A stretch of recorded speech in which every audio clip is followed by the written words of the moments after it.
Dans les deux derniers épisodes d'Anime Time, j'ai commencé par vous présenter deux monuments des shoujo, à savoir Tokyo Mew Mew dans l'Anime Time 201 et Nana dans l'Anime Time 202. Je voulais absolument donner le ton de cette saison dès le début en rappelant que l'on verrait de tous les clichés de shoujo possibles. Et un des clichés de shoujo qui moi me plaît le plus, ça reste le principe des animés d'idoles. T'en parlais d'Oshinoko, puisque j'attends de voir où Aka Akasaka veut aller avec sa nouvelle dinguerie. Il y en a une pléthore, et même dans cette émission, c'est un sujet récurrent. Et j'ai pas fini d'en parler. Ce mois-ci, on va se concentrer sur deux animés d'idoles. En commençant évidemment par parler d'un des cas de cette émission. Dans l'Anime Time 89, je vous avais présenté la saga des Pretty Rhythm et ses 4 entrées, Aurora Dream, Dear My Future, Rainbow Live et All Star Selection. Ensuite, dans l'Anime Time 53 cette fois-ci, je vous avais aussi présenté Pripara et Idol Time Pripara. Enfin, dans l'Anime Time 119, je vous ai présenté Kirato Pri-chan, une œuvre que j'ai personnellement tendance à surnommer la saison 2 d'Aurora Dream, mais je m'égare. Ces trois œuvres font partie de la Pretty Series, une série d'animés d'idoles très iconique. Et l'œuvre d'aujourd'hui n'y est pas étrangère. Bien au contraire, puisqu'on va enfin parler du nouveau challenger à la suprématie de certaines de ses œuvres. Bonsoir et bienvenue pour ce 203e épisode d'Anime Time. Après avoir parlé de Pretty Rhythm Aurora Dream, Dear My Future, Rainbow Live, All Star Selection, après avoir parlé de Pripara et d'Idol Time Pripara, et après Kirato Pri-chan, je vous propose aujourd'hui de parler de la 4e entrée de la Pretty Series, Watcha Primaji. Est-ce enfin l'entrée qui saura remonter la pente après le constat compliqué de Kirato Pri-chan? Où se place cette entrée par rapport au reste de la Pretty Series? Ce sont les questions auxquelles je vais m'atteler à répondre dans cette vidéo. C'est parti. 魔法でぶっ飛びわっちゃっちゃお祭り騒ぎでわっちゃっちゃ目指すはてっぺんきらめくマジを探しに行くぞ合言葉はわっちゃプリマジ輝き出す未来へと紡ぐ誓いのメロディー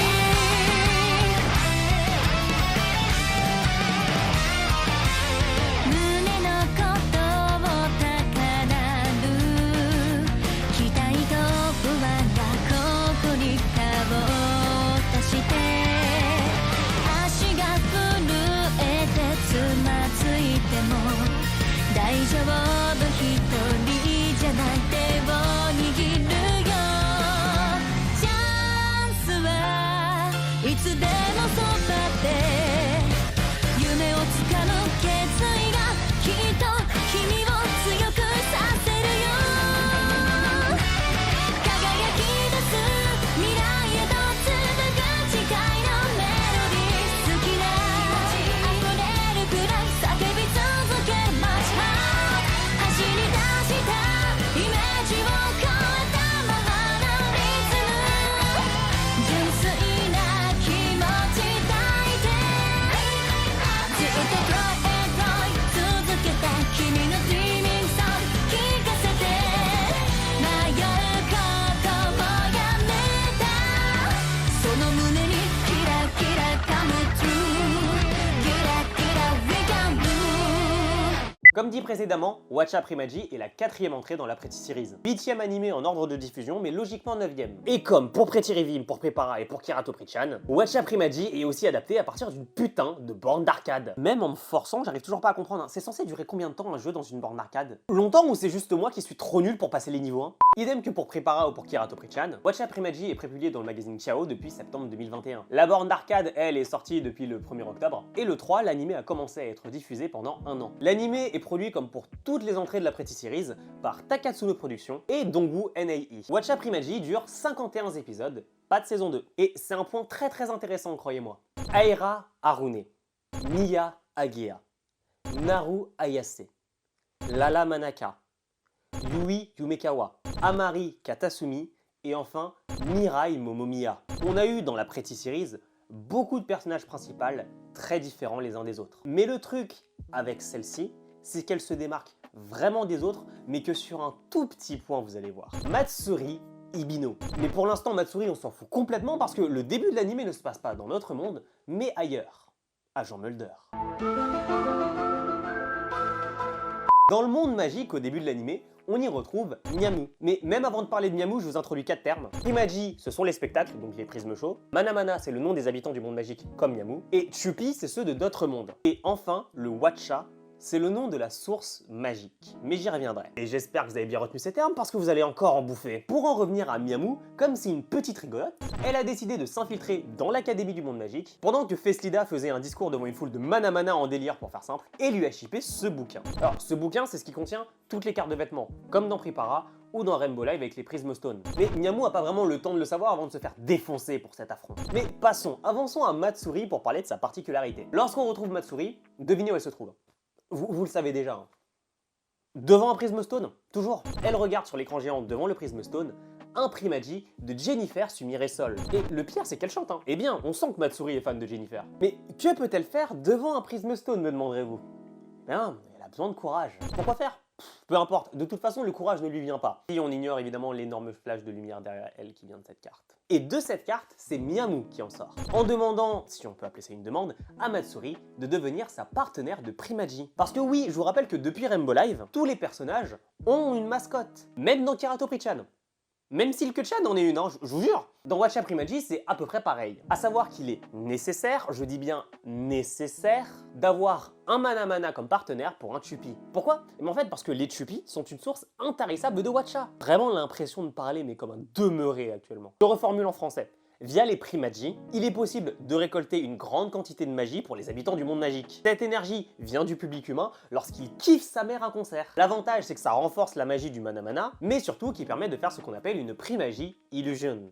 Un making drama, un prisme act, un prisme jump, ou encore le fameux Yatemita. C'est la même chose. Une séquence de 3 à 12 secondes, même si là j'ai l'impression qu'ils sont un petit peu lâchés sur la longueur parce que j'ai l'impression qu'on arrive à 45, qui nous sort totalement du concert et un moment où l'idole fait un peu nimp, on va pas se mentir. Sauf que là où on s'attendrait qu'après l'opening Matsuri soit sur scène, là elle est juste en train de ne rien comprendre à ce que dit Miamu lorsqu'elle parle de réaliser son rêve, avant de se tailler sa grand-mère. Ah, elle a Nigerun Dayo parce qu'elle devait aller en cours. Mais on se doute que c'est en grande partie une excuse. Elle est là en fait, la particularité de Matsuri. Elle sait pas ce qu'elle veut. Plus précisément en fait, elle ne sait pas ce qu'est son rêve. En fait, si, elle sait ce qu'est son rêve, mais c'est un poil compliqué. Son rêve, c'est de ressembler à Jennifer. J'ai un poil écourté le synopsis cette fois, puisqu'on n'est pas sur du partage de vidéos en ligne, mais pour Miamu, l'hésitation de Matsuri par rapport à son rêve est complètement incompréhensible. Elle rêve de devenir la plus grande magicienne et de remporter le grand festival. Bref, Miamu a de l'ambition, et même Matsuri est ébloui. Ah oui, grand festival, grande fest, bon, c'est la même chose que pour tous les autres animés, genre le grand concours à faire, vous savez, là, le truc qui permet de devenir idole divine ou je sais plus trop quoi. Mais Matsuri va tout de même finir par accepter.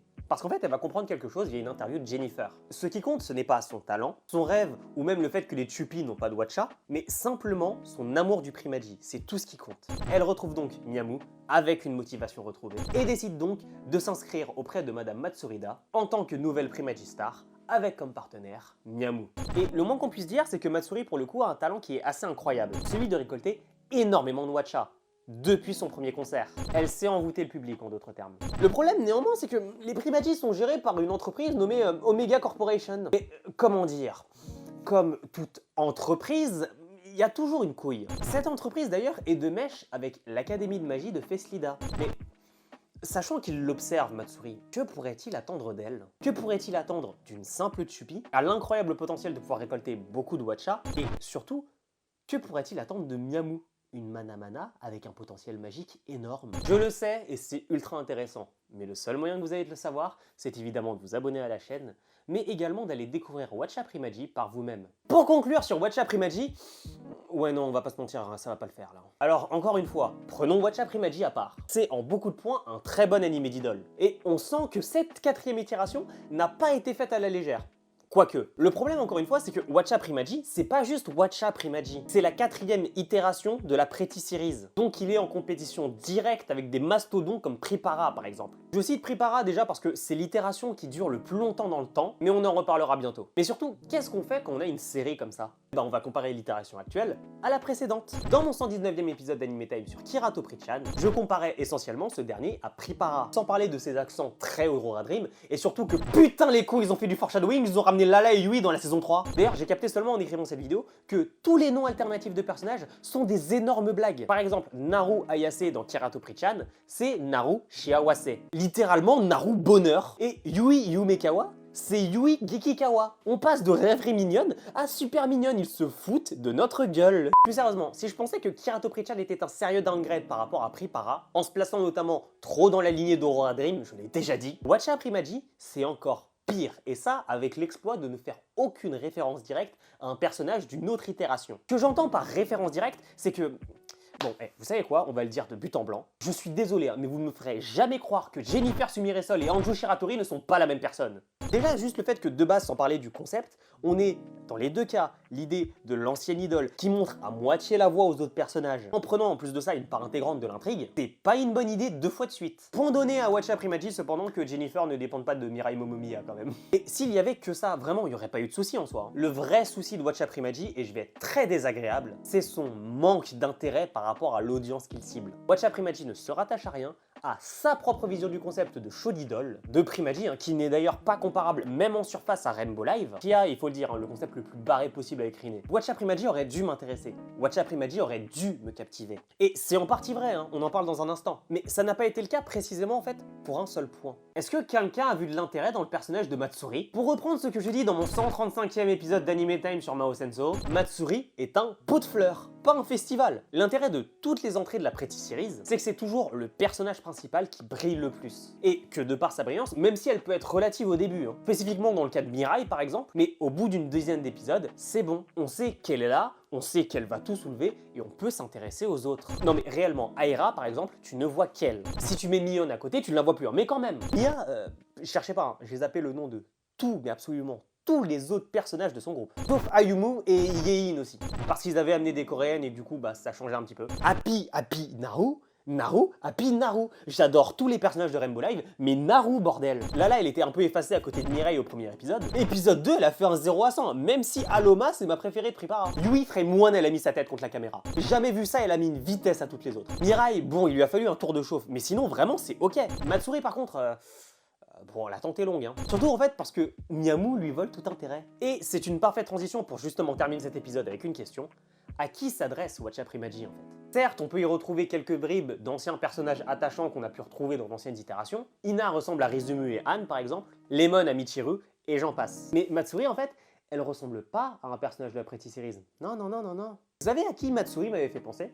Alors certes, un peu à Hera qui connaissait pas les prismes chauds il y a 35 minutes, mais elle m'a surtout fait penser à Ichigo Oshimiya Daikatsu. Rien que par ses refus répétés à Miyamu au premier épisode de faire des prismes chauds, c'est pas une mauvaise idée, mais ça reste tout de même très visible que l'idée c'était quand même d'essayer d'alpaguer un public un peu différent là. Miyamu représente en fait à elle seule l'aspect très particulier de la Pretty Series. Expliquer l'inexplicable amené par la magie avec justement une touche de fantaisie. Matsuri par contre, je sais pas dire en fait ce qu'elle est censée représenter, à part une meuf banale. Alors, en défense de Watcha Primaji quand même, au bout de l'épisode 35, ou enfin l'épisode après lequel on est la backstory d'Amane dont on se fout complètement, là ça commence à devenir intéressant. Là j'ai l'impression de voir devant mes yeux une vraie entrée de la Pretty Series. Même, et je le reconnais, l'idée de l'intrigue est géniale, mais introduite beaucoup trop tard, et il y a le temps de se désintéresser de la série. Je vous le dis, passé son démarrage digne de Pretty Revimorora Dream sous l'Exomile, on arrive non seulement sur une fin qui est géniale en 51 épisodes, mais surtout on se rend compte que passé ce délai, on s'attache vraiment au personnage, même à Matsuri, qui, pour le coup, je le redis là, ressemble bien au 8e protagoniste de la Pretty Series. Je trouve personnellement que c'est du gâchis. C'est du gâchis d'avoir absolument voulu avant tout parier sur les idoles, en laissant de côté l'intrigue qu'il aurait fallu commencer à attaquer dès le début. Puis jouer les prolongations ensuite, en arrêtant de la développer. Ou alors la séquencer, comme pour Prepara, avec plusieurs arcs narratifs. Mais malheureusement en fait, ce qu'a fait Watcha Primaji, c'est pas suffisant. Malheureusement, si on se souviendra de Karato Prichan, comme une entrée qui a souffert du fait d'être passée après Prepara, mais quand même avec des personnages attachants, et des musiques qui vraiment déchirent, à côté, le seul truc qu'on retiendra de Watcha Primaji, c'est que c'est le 4e. Et que c'est vraiment con que ça soit le cas. J'espère que ce 203e épisode d'Anime Time vous aura plu. C'était Hunter, on se retrouve très bientôt pour un prochain épisode. Ciao.